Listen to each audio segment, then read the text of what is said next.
അടുത്ത ആഴ്ചയിൽ വരാൻ പോകുന്ന ഒരു കംപ്ലീറ്റ് ഉള്ള സ്റ്റോറിയാണ് കേട്ടോ പറയാൻ പോകുന്നത്. അതൊന്ന് ചുരുക്കിയായിരിക്കും പറയാട്ടോ. അങ്ങനെ അനിയുടെയും അനാമികയുടെയൊക്കെ വിവാഹം ഉറപ്പിക്കുകയാണ്. അപ്പോൾ അതിൻ്റെ തടസ്സങ്ങളൊക്കെ മാറാൻ വേണ്ടിയിട്ടും പൂജയ്ക്ക് വേണ്ടിയിട്ടും എല്ലാവരും കൂടിയിട്ട് ഒരു അമ്പലത്തിലേക്ക് പോവാണ് കേട്ടോ.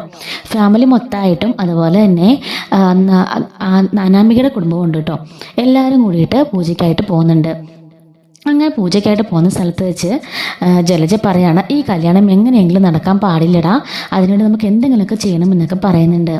ഇവർ രണ്ടുപേരും വിളക്ക് കൊളുത്തണം. ആ വിളക്ക് കൊളുത്തുന്ന സമയത്തേക്ക് അതിനകത്ത് ചെറിയ വെള്ളം ഒഴിച്ചു വെക്കുകയാണ് നമ്മുടെ ജലജ. പക്ഷേ ഇത് മനസ്സിലാക്കിക്കൊണ്ട് മനഃപൂർവ്വം ഇവൾ ഓരോ പ്രശ്നങ്ങൾ ഉണ്ടാക്കുകയാണല്ലോ എന്ന് പറഞ്ഞിട്ട് കനകം അതിൽ വെള്ളം മാറ്റി എണ്ണ തന്നെ ഒഴിച്ചു വെക്കുന്നുണ്ട്.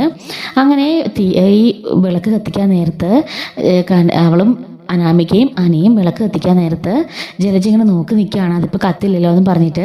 പക്ഷെ ഇത് കത്തുമ്പോഴത്തേക്കും ഇതെങ്ങനെ കത്തി എന്നൊക്കെ പറഞ്ഞുള്ള ആലോചിച്ചുകൊണ്ട് നിൽക്കുകയാണ്. അപ്പോൾ പുറകെ കനകം പറയുന്നുണ്ട്, നിൻ്റെ ഒരു ഉദ്ദേശം ഞാനുള്ളപ്പോൾ നടക്കില്ലടി, ഈ കല്യാണം മംഗളകരമായിട്ട് തന്നെ നടക്കുമെന്നൊക്കെ കനകം മനസ്സിൽ പറയുന്നുണ്ട് കേട്ടോ. അങ്ങനെ പിന്നീട് ഈ പുഴയിലേക്ക് ഈ എന്താ പറയുക വിളക്കിങ്ങനെ ഒഴുക്കി വിടുന്ന ഒരു ചടങ്ങ് നടക്കാൻ പോവാണ്. അപ്പം ആദ്യം തന്നെ നവ്യയും അബിയും ഒഴുക്കി വിടുന്നുണ്ട്. രണ്ടാമതായിട്ട് അനിയും അനാമിക ഒഴുക്കി വിടാൻ പോകാൻ നേരത്ത് അത് മറിഞ്ഞു പോകുന്നുണ്ട് കേട്ടോ. ആ വിളക്ക് മറിഞ്ഞു പോകുന്നുണ്ട്. ഇത് കാണുന്ന എല്ലാവരും ഷോക്കായി നിൽക്കുകയാണ് കേട്ടോ. ആ കർമ്മങ്ങളൊക്കെ മുടങ്ങിപ്പോവാണല്ലോ. അത് കണ്ടിട്ട് പിന്നീട് കാണിക്കുന്നത് ആദർശും നയനയും കൂടെ പോയിട്ട് പോകാൻ നേരത്ത് ആ പടിക്കെട്ടിൽ വെച്ച് വഴുക്കി നയനെ വീഴാൻ പോകുമ്പം അവളെ ചാടിക്കയറി ആദർശ് പിടിക്കുന്നുണ്ട്. അങ്ങനെ രക്ഷിക്കുന്നുണ്ട്. ശേഷം രണ്ടുപേരും കൂടി പോയിട്ട് ഒരുമിച്ച് ഒഴുക്കി വിടുന്നുണ്ട് കേട്ടോ. അപ്പോഴേക്കും പൂജാരി പറയാണ്, ആ ഒഴുകിപ്പോകുന്ന ദിശ വളരെ ഉത്തമമായ ദിശയാണ്, എന്തായാലും നിങ്ങളുടെ കുടുംബജീവിതം വളരെ മനോഹരമായിട്ട് പോകും എന്നൊക്കെ പറയുന്നുണ്ട്. അങ്ങനെ എല്ലാവരും മുകളിലേക്ക് കയറി വരുന്നുണ്ട്. വന്നതിന് ശേഷം പൂജാരി പറയുന്നുണ്ട്, ഓരോ ചടങ്ങുകളും കാര്യങ്ങളൊക്കെ കൃത്യമായിട്ട് തന്നെ നിർവഹിക്കണം, എല്ലാ ഇതും കഴിഞ്ഞിട്ട് മാത്രമേ എല്ലാവരും പോകാൻ പാടുള്ളൂ എന്നൊക്കെ പറയുന്നുണ്ട്. അങ്ങനെ നവ്യനെ എങ്ങനെയെങ്കിലും കൊല്ലണമെന്ന് പറഞ്ഞിട്ട് അവനിങ്ങനെ പ്ലാൻ ചെയ്യുന്നുണ്ട്. അങ്ങനെ നവ്യ നടന്നു വരുന്ന വഴിക്കായിട്ട് കുറച്ച് എണ്ണ ഒഴിച്ചിടുന്നുണ്ട്. അപ്പോഴേക്കും നവ്യ വന്നിട്ട് അതിൽ തെന്നിയിട്ട് ശൂലം ഇങ്ങനെ മുമ്പിൽ നിൽക്കുകയാണ്. അതിൽ തറച്ച് അവൾ ഇങ്ങനെ അപകടം സംഭവിക്കാൻ സാധ്യതയായിട്ട് ഇങ്ങനെ നിൽക്കുകയാണ്. അങ്ങനെ അവൾ കൃത്യമായിട്ട് ആ എണ്ണയിൽ തെന്നി വന്ന് ശൂലത്തിലേക്ക് വീഴാൻ പോകുന്ന സമയത്ത് ദേവേനെ കൃത്യസമയത്ത് വന്നിട്ട് അവളെ ഇങ്ങനെ പിടിച്ച് രക്ഷിക്കുന്നുണ്ട്. നിനക്ക് ശ്രദ്ധിച്ച് നടന്നുകൂടെ, 24 മണിക്കൂർ ഒരു ഫോണും ജീവിച്ച് നടന്നോളൂ എന്നൊക്കെ പറഞ്ഞിട്ട് ദേവേനെ വഴക്ക് പറഞ്ഞിട്ട് പോകുന്നുണ്ട്.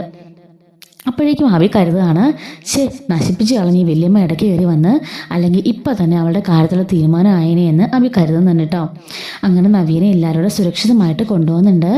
അങ്ങനെ പൂജാരിയോട് പോയിട്ട് കനകം പറയുന്നുണ്ട്, എൻ്റെ മകളുടെ ഈ ഒരു ഇതിനെല്ലാം കാരണം അവളുടെ അമ്മായിയമ്മയും അവളുടെ ഭർത്താവുമാണ്, അവളെ തുള്ളുപോലെ സ്നേഹിക്കുന്നില്ല, അവർക്ക് നല്ല പണി കൊടുക്കണം എന്നൊക്കെ പറയുന്നുണ്ട്. അങ്ങനെ പൂജാരി വന്നിട്ട് എല്ലാവരോടും പറയാണ്, ഇവിടെ ഈ സ്ഥലത്ത് വെച്ച് കുറേ അപായ സൂചനകൾ കണ്ടു, അതിനൊക്കെ പരിഹാരം ചെയ്യണം, ഈ പെൺകുട്ടിയുടെ ആരെങ്കിലും വേണം ചെയ്യണമെന്ന് പറയുമ്പോഴേക്കും ജലജ അബിയോട് പറയാണ്, നമ്മൾ ഈ സമയത്ത് ഒതുങ്ങി മാറി നിന്നാൽ എല്ലാവർക്കും നമ്മുടെ മേലെ സംശയമാവും, അതുകൊണ്ട് എങ്ങനെയെങ്കിലും നമുക്ക് തന്നെ മുന്നിട്ടിറങ്ങാമെന്നും പറഞ്ഞിട്ട് ജലജ പറയാണ്, ഞാനും എൻ്റെ മകനും ചെയ്തോളാം പരിഹാര കർമ്മങ്ങളൊക്കെ എന്ന് പറയുന്നുണ്ട്. അപ്പോൾ ഇത് തന്നെ പറ്റിയ അവസരം എന്ന് കനകം കരുതുന്നുണ്ട് കേട്ടോ. അപ്പോൾ കനകം ആലോചിച്ചത് മൊത്തം ഇതിനു വേണ്ടിയിട്ടായിരുന്നു. അങ്ങനെ രണ്ടുപേരെ ഇരുത്തിക്കൊണ്ട് പറയാണ് പൂജാരി, ആദ്യം ഇവന് ഈ ശൂലം ഒന്ന് കുത്തിക്കൊടുക്കുമെന്ന് പറയുമ്പോഴേക്കും അവി പേടിച്ച് ഓടാൻ ശ്രമിക്കുന്നുണ്ട്. എല്ലാവരും കൂടെ പിടിച്ചിരുത്തി അങ്ങനെ അവൻ്റെ നാക്കിലേക്ക് ശൂലം നിറച്ച് കയറ്റുന്നുണ്ട്. രണ്ടാമതായിട്ട് ജലജയോട് കണ്ണടച്ചിരിക്കാൻ പറയാണ്. അങ്ങനെ അവൾ കണ്ണടച്ചിരിക്കുന്ന സമയത്ത് അവളുടെ തലയിൽ 50 തേങ്ങ പൊട്ടിച്ചുള്ള പരിഹാരമാണ് ചെയ്യുന്നത്. ആദ്യത്തെ തേങ്ങ പൊട്ടിക്കുമ്പോൾ തന്നെ ജലജ കാറിക്കൊണ്ട് എഴുന്നേറ്റ് ഓടുകയാണ്. അപ്പോഴേക്കും എല്ലാവരും കൂടി പിടിച്ചുകൊണ്ട് അവളെ വീണ്ടും കൊണ്ട് നിർത്തുന്നുണ്ട്. അങ്ങനെ 50 തേങ്ങയും തലയിൽ തന്നെ അടിച്ചുടക്കുകയാണ്. അവളുടെ തലയിൽ നിന്ന് ബ്ലഡൊക്കെ വരുന്നുണ്ട്. അവളിങ്ങനെ ബഹളം വെച്ച് കാറുമ്പോഴേക്കും നവിക്കത് ഒരുപാട് സന്തോഷമാകുന്നുണ്ട്. അങ്ങനെ നയന എന്നിട്ട് ചോദിക്കുകയാണ്, അമ്മയെ ശരിക്കും അമ്മ ഒരു പണി കൊടുത്തല്ലേ അവർക്ക് എന്നൊക്കെ ചോദിക്കുകയാണ് കേട്ടോ. ആ ഒരു സ്ഥലത്ത് വെച്ച് നയനെ പൂർണ്ണമായിട്ടും ആദർശ് മനസ്സിലാക്കുന്നുണ്ട്. നയനയുടെ പുറകെ തന്നെ ആദർശ് നടക്കുന്നുണ്ട്. ഈ ഒരു സമയത്ത് അവിടെ ഒരു മരത്തെ നിറച്ചിങ്ങനെ തൊട്ടിൽ കെട്ടി വെച്ചേക്കുന്നത് കാണും കേട്ടോ. അപ്പോഴേക്കും വന്നിട്ട് കനകം പറയാണ് മുത്തശ്ശനോടും, നിങ്ങൾ പറഞ്ഞാൽ അവരാ കർമ്മം ചെയ്യും, എത്രയും പെട്ടെന്ന് കെട്ടാൻ പറ, അവർക്ക് ഒരു കുഞ്ഞിക്കാല് കാണണ്ടേന്നൊക്കെ ചോദിക്കുകയാണ്. അങ്ങനെ മുത്തശ്ശൻ വന്നിട്ട് ഈ ഒരു മരത്തേൽ തൊട്ടിൽ ആ ഒരു ഇത് കെട്ടാൻ പറയുന്നുണ്ട്. അങ്ങനെ നയനെ കെട്ടാൻ ശ്രമിക്കുമ്പോഴേക്കും തൊട്ടിൽ കെട്ടാൻ ശ്രമിക്കുമ്പോഴേക്കും സാധിക്കുന്നില്ല. ആദർശിനോട് എടുത്തു പൊക്കി കെട്ടാൻ പറയുന്നുണ്ട്. അങ്ങനെ ആദർശ് നയനെ എടുത്തു പൊക്കുമ്പോഴേക്കും അവൻ ആ ഒരു തൊട്ടിൽ കെട്ടുന്നുണ്ട്. അങ്ങനെ അവർ തൊട്ടിൽ കെട്ടിയിട്ട് ഇറങ്ങുമ്പോഴേക്കും ആ മരത്തിൽ നിന്ന് കുറേ പൂക്കളൊക്കെ പൊഴിഞ്ഞ് ഇവർ മുകളിലേക്ക് വീഴുന്നുണ്ട്. അപ്പോഴേക്കും മുത്തശ്ശൻ പറയാണ്, കണ്ടില്ലേ, ഐശ്വര്യമാണ് ഈ കാണുന്നത്, അതുകൊണ്ടാണ് രണ്ടുപേരെയും ദേഹത്തേക്ക് പൂക്കളൊക്കെ പൊഴിഞ്ഞു വീണത്. എന്തായാലും ഉറപ്പായിട്ടും ദൈവം അനുഗ്രഹിക്കും എന്നൊക്കെ പറയുന്നുണ്ട്. അങ്ങനെ മുത്തശ്ശനെയും കാലത്തിൽ അവർ വീണ അനുഗ്രഹമൊക്കെ മേടിക്കുന്നുണ്ട്. അങ്ങനെ അവർ വന്ന പൂജയും കർമ്മങ്ങളും എല്ലാം ചെയ്യുന്നുണ്ട് കേട്ടോ. ഇതിനിടയ്ക്ക് അനാമിക കുറേ പ്രശ്നങ്ങളൊക്കെ ഉണ്ടാക്കുന്നുണ്ട്. പക്ഷേ അനി അതേ സമയത്ത് തന്നെ നമ്മുടെ അനിയുടെ മനസ്സ് നിറയെ നന്ദു മാത്രമാണ് കേട്ടോ. പക്ഷേ നന്ദു എങ്ങനെയെങ്കിലും വന്നിരുന്നെങ്കിൽ അവളോട് ഇങ്ങനെ കാര്യം അവതരിപ്പിക്കായിരുന്നു, എങ്ങനെയെങ്കിലും ഈ കല്യാണം മുടക്കാമെന്നൊക്കെ എന്നൊക്കെ പറഞ്ഞിട്ട് അവനിങ്ങനെ നിൽക്കുന്നുണ്ട്. പക്ഷേ ഒന്നും തന്നെ സാധിക്കുന്നില്ല.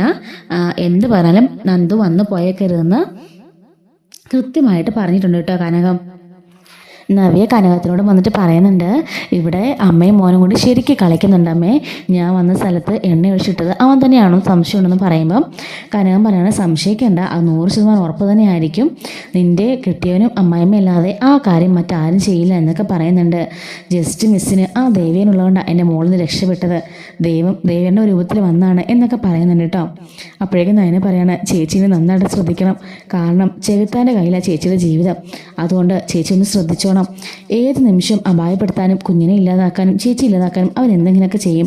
ആദ്യത്തെ തവണ ചേച്ചിനെ കൊണ്ട് കപ്പളങ്ങ കഴിപ്പിച്ചതൊക്കെ ചേച്ചി മറന്നിട്ടില്ലല്ലോ എന്ന് ചോദിക്കുമ്പം ഇല്ലില്ല, ഞാനൊന്നും മറന്നിട്ടില്ല, ഞാനതുകൊണ്ട് ഇപ്പം ഓരോ സമയത്തും കെയർഫുള്ളായിട്ട് തന്നെ ഇരിക്കുന്നത്. പിന്നെ അവർക്ക് ഇപ്പോൾ ഒരു പേടിയുണ്ട്, എൻ്റെ സംരക്ഷണ ചുമതലയൊക്കെ അവരെ ഏൽപ്പിച്ചിരിക്കുകയല്ലേ, ഇതൊരു ആക്സിഡൻറ്റ് പോലെ വരുത്തി തീർക്കാനായിരുന്നു അമ്മയുടെ മകൻ്റെ തീരുമാനം എന്നൊക്കെ പറഞ്ഞ് അവരും ചർച്ച ചെയ്യാണ്.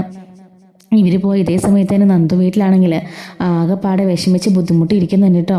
അങ്ങനെ അവളുടെ കല്യാണം നടക്കാൻ പോവാണ്, അവരുടെ എനിക്കൊന്നും സഹിക്കാൻ പറ്റുന്നില്ല എന്നൊക്കെ പറഞ്ഞ് നന്ദു ഭയങ്കരമായിട്ട് കിടന്ന് കരയുന്നൊക്കെ ഉണ്ട് കേട്ടോ റൂമിൽ.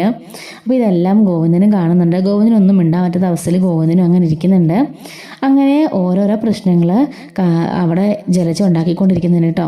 അപ്പോൾ ഈ പറഞ്ഞത് അടുത്ത ആഴ്ച കംപ്ലീറ്റ് ആയിട്ടുള്ള സ്റ്റോറിയുടെ ഷോർട്ടായിട്ടാണ്. അപ്പം ഡെയിലി റിവ്യൂസും നാളത്തെ എപ്പിസോഡ് റിവ്യൂസും വരാനിരിക്കുന്ന റിവ്യൂസ് എല്ലാം നമ്മുടെ ചാനലിൽ അപ്ലോഡ് ചെയ്യുന്നതായിരിക്കും. മിസ്സാവാതിരിക്കാനായിട്ട് ചാനൽ സബ്സ്ക്രൈബ് ചെയ്ത് സപ്പോർട്ട് ചെയ്യണേ.